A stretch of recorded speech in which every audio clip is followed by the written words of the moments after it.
সকলের কাছে দোয়া ও সকলের সুস্থতা কামনা করি। আশা করি সবাই ভালো আছেন।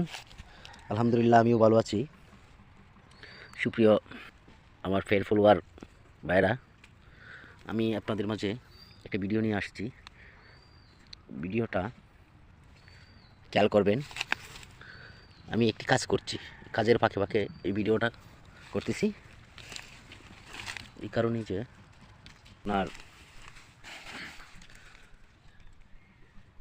এই যে পাতাগুলা কে চিনেন বা না চিনেন জানি না, তবে এর উপকারিতা যদি কেউ জানেন তাহলে আপনাদের মাথা ঘুরে যাবে। আমি তুলছি এই কারণেই, আমার শরীরে টান পড়ছে। আমি আমার নিজের জন্য আমি তুলছি।